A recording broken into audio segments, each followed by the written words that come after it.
Hello everyone and welcome back to Ash of God's Redemption, and let's just continue where we left off.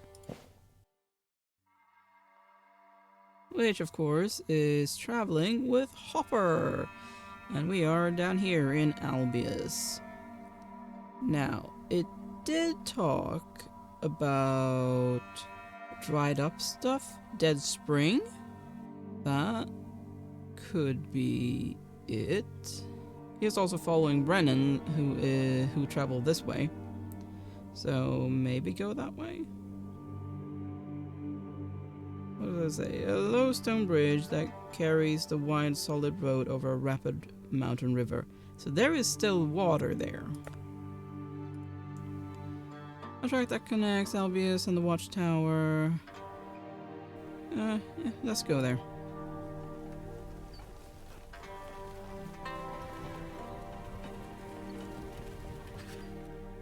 Ake shields his eyes from the sun and points at a tall structure. There's the Albius watchtower. My comrades found 2 bodies there, the toll collectors and the sergeants. We don't know who murdered them, but we should keep our eyes peeled. We didn't leave any guards at the tower, so there is no one to help us. You look at the tower and notice a rider silhouetted against it. By his stature, he's an Ents. This is their time, after all. Looks like the abominations are keeping watch now, you say with a smirk. According to ancient manuscripts, masked warriors always appear during the reaping. The giant reaches for his weapon. An abomination, you say? That's no good. I'll show the bastard. And you, book lover, stay by the tower, and don't stick your neck out. He's actually a good fighter. While the Ents tries to escape, you ride slowly toward the tower. As soon as you dismount near the gate, you notice a small band of Enses skirting the tower from the other side. Unlike the scout, they're horseless. They must have sent him out and then left when he didn't return. They haven't noticed you yet. Ooh. Do I attack them? I mean, I don't really want to let them live, do I? And I would get the element of surprise. Sure, Ake did ask me not to stick my neck out, but I mean, he assumes that I cannot fight, which is not true. I don't really want to let them leave because they're gonna kill other people. Let's attack them. You don't like the idea of smoking the Enses out of the tower, and you don't want to risk having to replace your horse. Once the Enses get farther away from the tower, you slink after them. The abominations don't notice you until they reach the edge of the wood. When they do, they turn around and attack you in silence. Let's see how this goes. 5, huh? Alright. I'm not sure how far that reaches. But I do know that they have spells as well. Let's go there.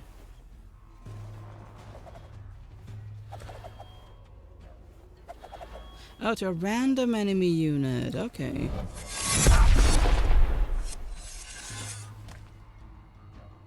Right. Ouch.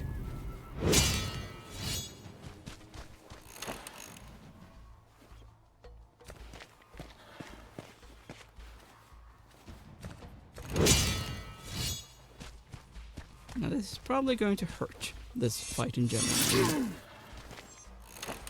Granted, I have a lot higher level than they do. I think that's what that means anyway.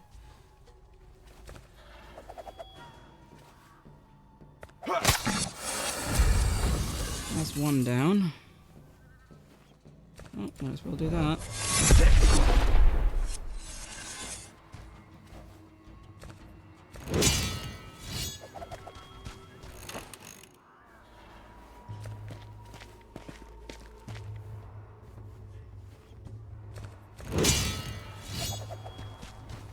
Yeah, you can't really walk far. Thanks to me zapping your energy. Nice.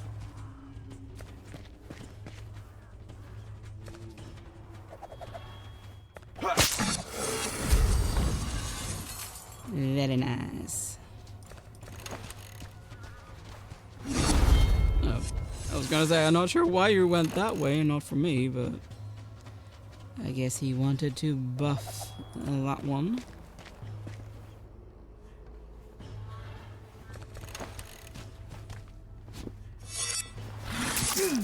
Ouch.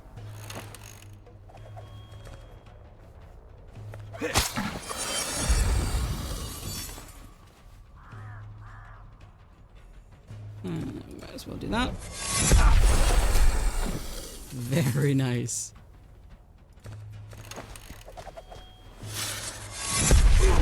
Ouch.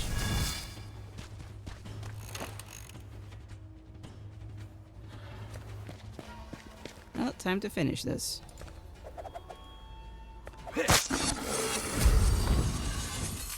Woohoo! Not too bad, actually. After the skirmish, you return to the tower and clean yourself up with a simple spell. No need to reveal your talents just yet. Ake comes back looking smart, indicating the End Scout is as good as dead. You nod to the giant and mount your horse. It's time to continue the journey. And not even telling him that I killed a bunch. Dry riverbed. I mean, that... Although, Dead Spring, I mean... Nature spring lined with stone slabs complete with a water throw dried out many years ago. So it could be either, really, that they referred to. And either goes to the men here anyway, so... Yeah, let's go that way. I know it's not the way that he went, but... I also want to see if I can find those things that it referred to, the riddle. When the road bends again, Ake spots someone on the wayside. Look, Hopper, there's a little girl all alone. What in the world is she doing here with no village nearby? She has a bucket, but the spring will be dry until autumn, when the rain feeds the river. When you get closer, the girl steps towards you and offers a bucket of water. Where could she draw water if the spring is dry? Did she bring it all the way from home? Something doesn't fit. You can sense another sorcery, and remember that you should look for a clue in a place without water. The girl might be bewitched and in need of help, or it could be another trap. Ask the girl if she needs help. You squat in front of the girl and ask where her parents are, and if she needs help finding them. The girl just smiles and offers you her bucket of water. Try to sort out another spell work. Little by little, you grasp the weaving of the enchantment. You can't interpret it fully, but it seems that you're facing an illusion. You can either refuse the rules of the mirage and rip the weaving apart, or confirm your suspicions first. Yeah, make sure you're dealing with an illusion. You pick up a pebble, tossing it into the air several times before dropping it as if by accident, so that it rolls towards the girl. It rolls right through her foot. This truly is an illusion. Break the strange enchantment? With a heave, you rip the enchantment apart. The girl vanishes without a trace like mist. It's annoying. Who'd use an illusion to entice you to play along? It's time to move on. There's nothing else to do here. Like, maybe I should have...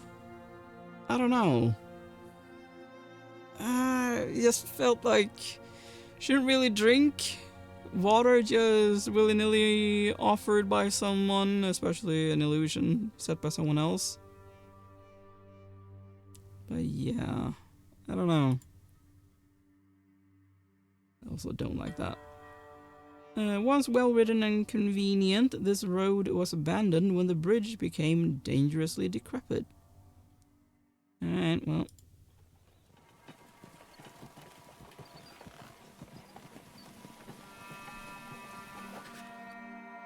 Leaving the lifeless Dinford village behind, you approach the Menhir in Albius. The road and bridge are stained with blood, but the bodies have been taken away.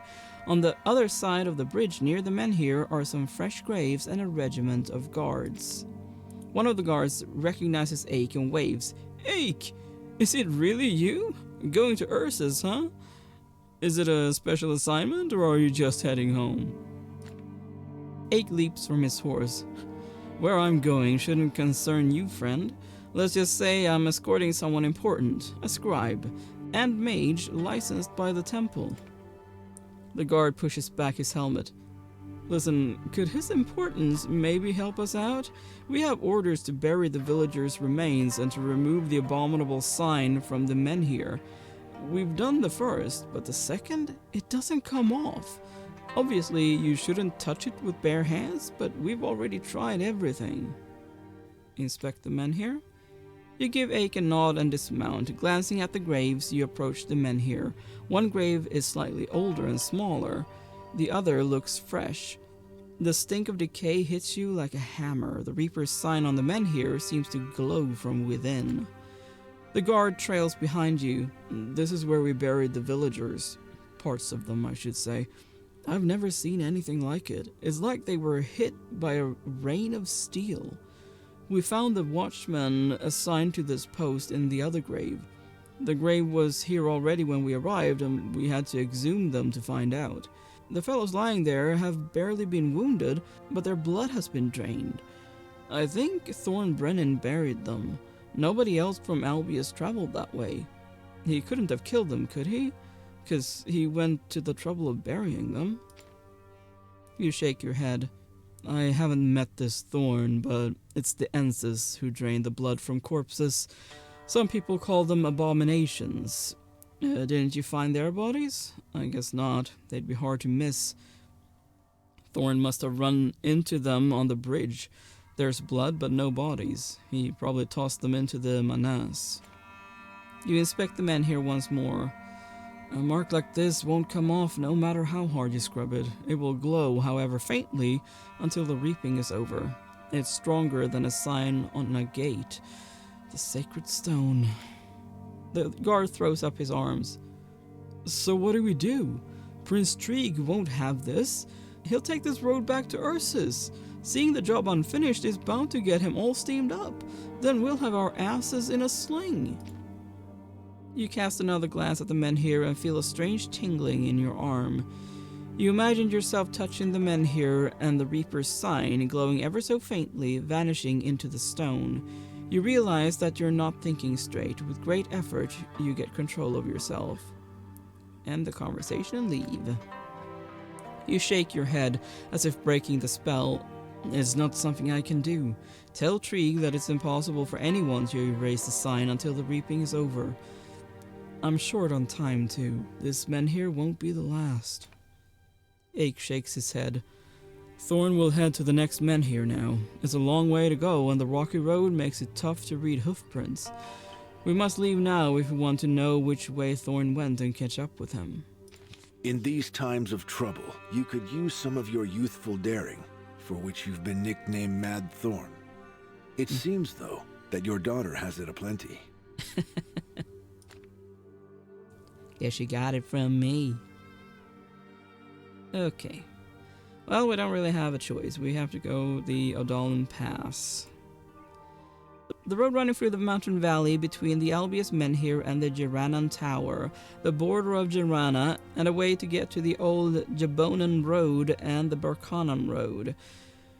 The valley itself is wide and shallow and well-traveled year-round.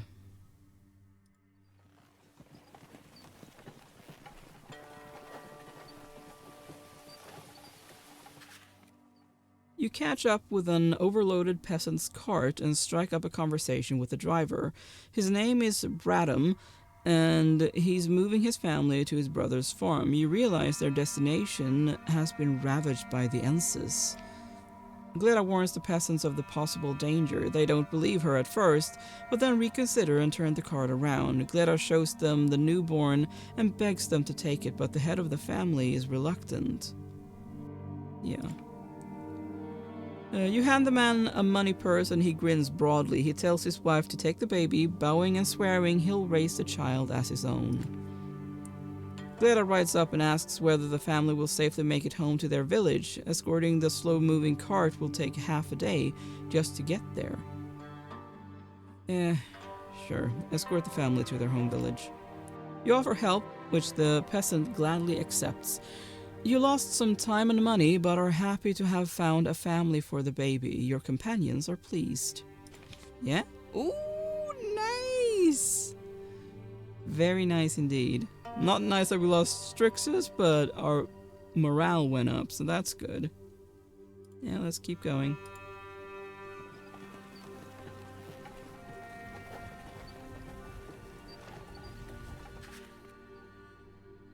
During a short rest, Hode and Sop step aside. Right, and that's the prince, Hode, whose actual name is Ho.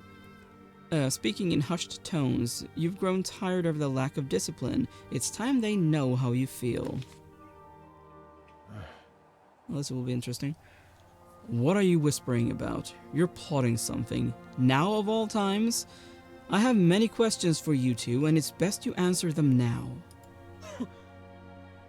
I figured he'll find out sooner or later. This is not your clueless Krieger. We should tell the truth. It's long overdue. Alright, here goes. You see, Captain, the young Prince Ho is headstrong. He quarreled with his grandfather, the King of Jarana. As a result, Prince Trig, that is, Prince Ho's father, sent him off to a young soldier's regiment. The King of Jarana? Who's Prince Ho? Whose father? What are you blabbering about, damn you? Like, is it really that hard to understand? I'm telling it as it is, not leaving anything out. They made Prince Ho a young Albius warrior to get him some discipline, and me his bodyguard. His name was changed to Hode, but mine stayed the same. I'm not so important, I guess. Captain, you said yourself that it was time for a serious talk, so we're telling you the truth. That was a bolt from the blue. I actually came to talk about discipline and the fact that Sop follows you all the time, ignoring orders. Turns out I should call you Your Highness. Well, you shouldn't, really. That would probably endanger him. What do we do now, Hode? I mean, Prince Ho. Let's drop the titles, shall we? I've been Hode to you, and Hode I shall remain. I prefer this name. No need to flaunt my princely status. Safer this way. It won't make much difference. Won't make much difference? Do you have any idea what your family will do to us all if you die? All of your companions will face the gallows, not just Sop. It's not so easy to best me in combat. What do you suggest? I'm not going back to my grandfather, that's certain. Not until he apologizes. You won't drag me to court by force, will you? There's a lot to take in. For now, Hode remains Hode. Everyone tries to stay alive. We travel as planned. If anything changes, I'll let you know. Okay, well. Burkanan Road or Old Jabonan Road? A well-trodden highway marked with posts and road signs frequently patrolled by the Jaranan Guard. Might not want to go that way then. Already broken and unkempt, but still a decent road traversing the desolate lands near the spurs of the Milky Mountains. I guess we go that way?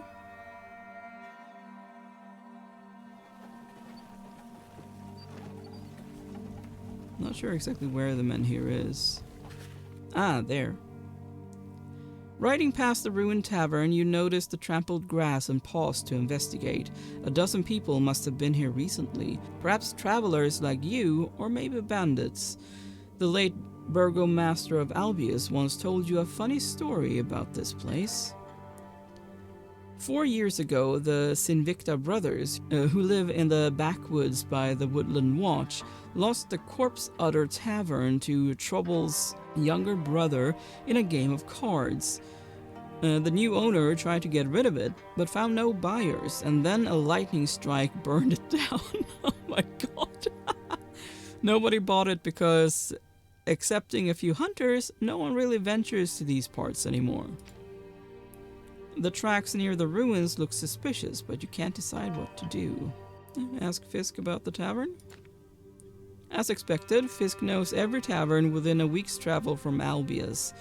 It wasn't a very good tavern, he says. Not that many people around. I remember the sign most clearly, cut on both sides in an ugly way. The Corpse Udder. What a name! Search the closest shrubs. In the shrubs, you discover an armed crossbow. An inconspicuous piece of string tied to it leads to a wooden sign on the ground. The crossbow was set up to shoot whoever unwittingly turned over the carved sign.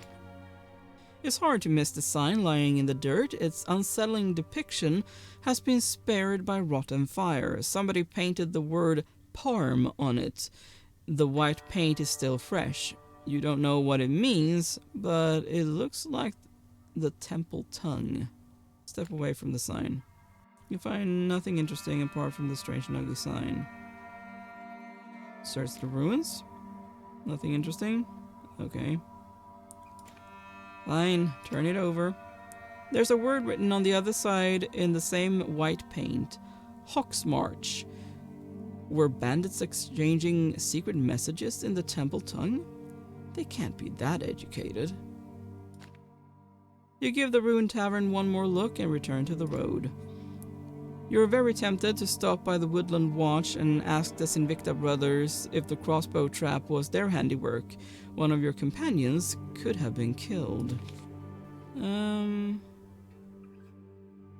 Black Fell?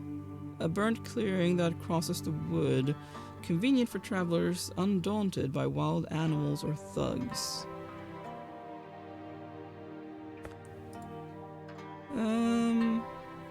I mean, I feel like we should go the road less traveled, and that would be that.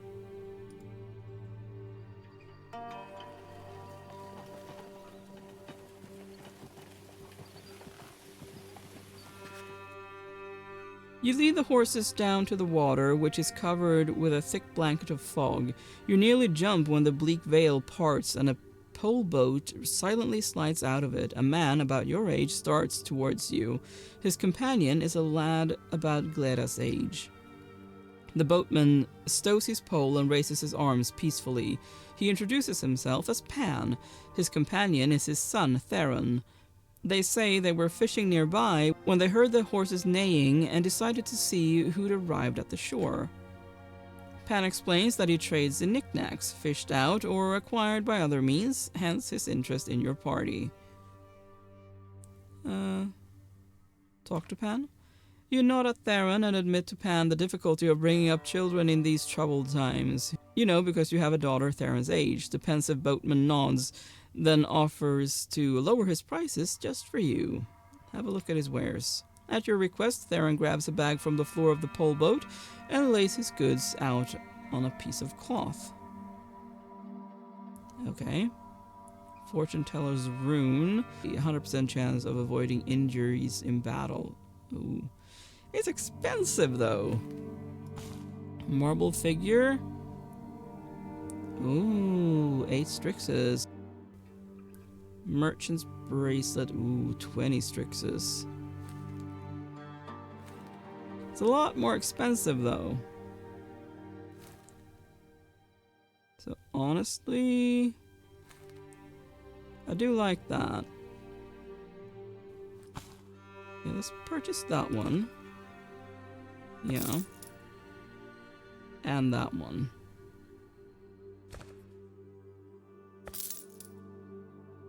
We won't purchase that one. We're still kind of fine on Strixes, so... Once you've finished looking at the wares, Theron stuffs the rest of the items in the bag. Say goodbye and leave. Hunter's track. A track used by beasts, hunters, and trappers alike. Overgrown with underbrush in some parts, carts and mounts may find it difficult to travel. So maybe not that then. A forest path that dives into gullies and runs along the craggy riverbank. It hastens travel because none dare rest in a maelstrom of mosquitoes. Yeah, let's go there.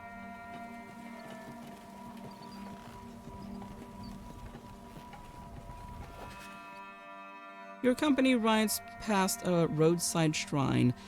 Vi pulls the reins, filled with reverence. A sight for sore eyes. Look at the offerings. The locals still remember the gods. We should follow their example. When was the last time we gave thanks to the gods? We should pray for them to be kind. I mean, it might increase our morale, so let's do that. Vi grins broadly as he slides off his horse. Before long, he's arranged your companions into a circle and they're mumbling a temple hymn. You can only hope it'll be over soon. And that as well. Vi's meaning eludes you. His voice, so full of confidence and belief, seems to drown out all other sounds. When the sermon ends, the sun shines brighter, or so it seems. You'd never admit it, but the monk's speech has given you new strength. I don't think we were injured. Already broken and unkempt? Yeah, let's continue.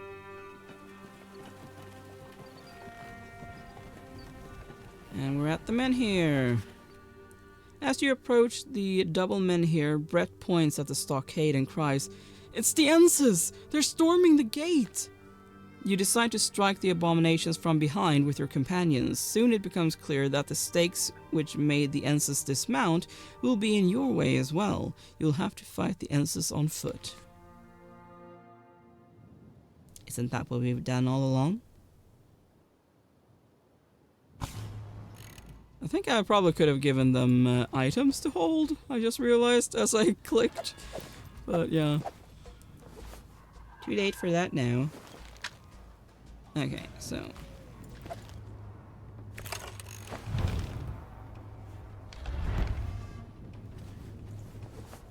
Let's do that.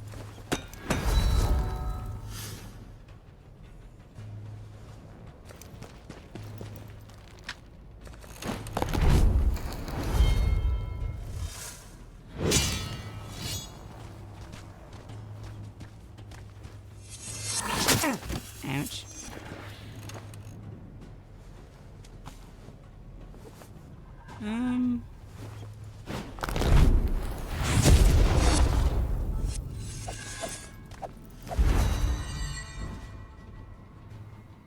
Let's have you help out here, Krieger.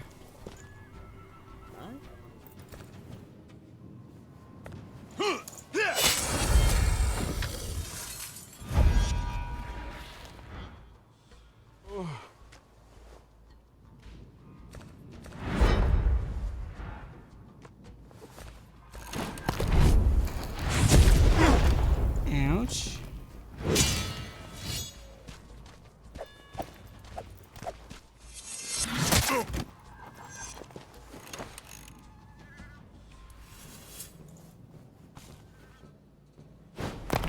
Not that I think I really need it, but...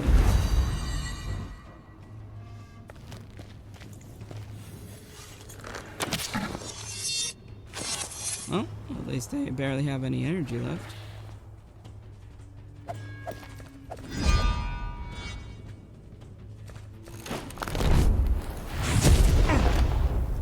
Ouch. Very rude. Very rude indeed. What can you do? Ah, healing. Let's do that.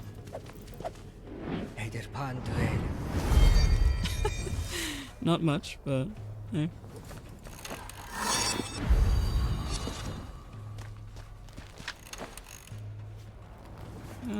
What do you have?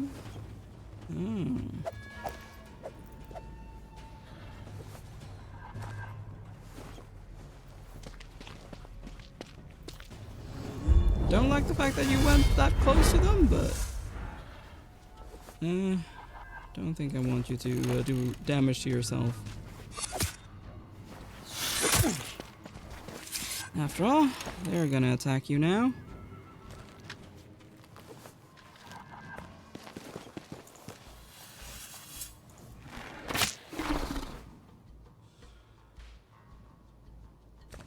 Let's do that.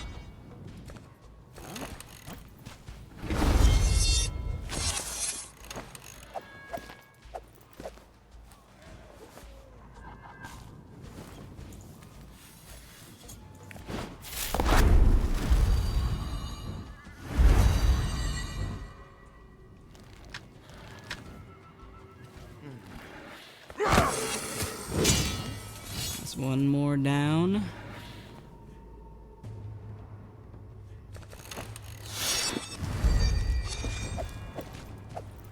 I mean, it's nice of them to actually make themselves more hurt.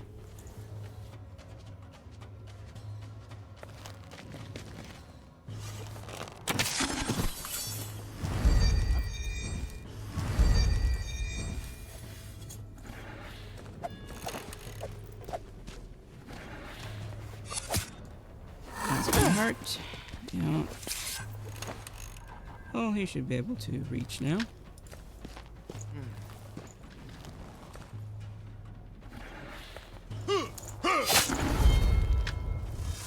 Almost. They really don't like him, do they?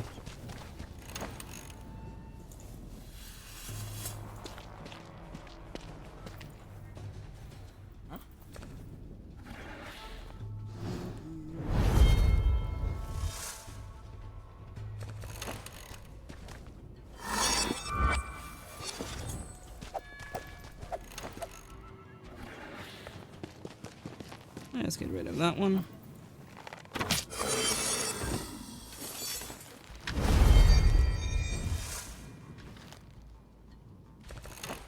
Well, unfortunately, his healing doesn't really do much. Sure.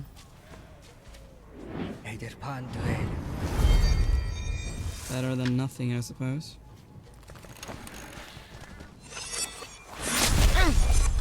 Ouch. That did a lot of damage.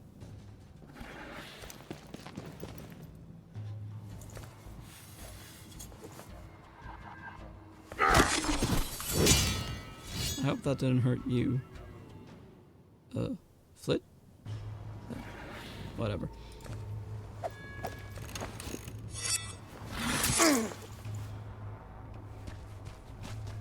I guess it's a good thing they didn't attack him as well.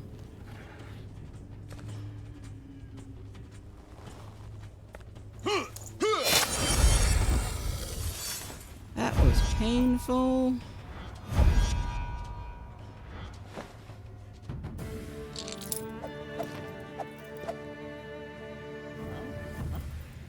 Oh, nice. Okay. Not sure what that means, but I'll take it. The palisade gate does not open immediately. You feel that you're being watched. Finally, a squat man comes out to meet you. You recognize your old comrade Vagan. You fought in many campaigns together. Vagan hurries toward you. Thorn? Thorn Brenin? By thunder and lightning, I never dreamt I'd see you here. I'm so glad, friend. You can't even imagine. Get your companions inside before those abominations return. There will be another attack. Vagan draws you into his mighty embrace. His strength has not diminished since you two last met, but you managed to wrest yourself free. Easy there, old bear. Tell me, what's going on in your stockade? No. Find out how Vagan knows that more abominations are coming. Vagan lowers his voice. I was wondering about that myself.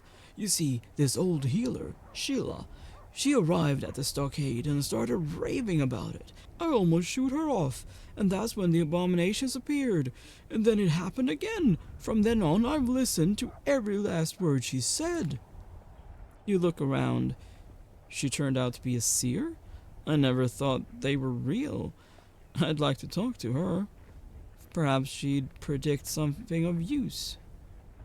Ask why the gates weren't opened for you immediately. The chief watchman makes a helpless gesture. They distracted us, those sons of sea urchins. Some of them climbed over the palisade on the other side. Took some time to beat 'em back, run back to the gate, then keep watch on what was left outside. You dismiss the remark. We've managed by ourselves. It's not our first fray with these abominations. End the conversation and return to the men here. Vagan puts a hand on your shoulder. If I were you, I wouldn't be so rash. The plague hasn't passed us by. One woman used to touch the men here for every sneeze. She tried her luck already. She tried her luck with the stone. That was the end for her. We found a mark on her neck, as if she'd been choked by a flaming noose.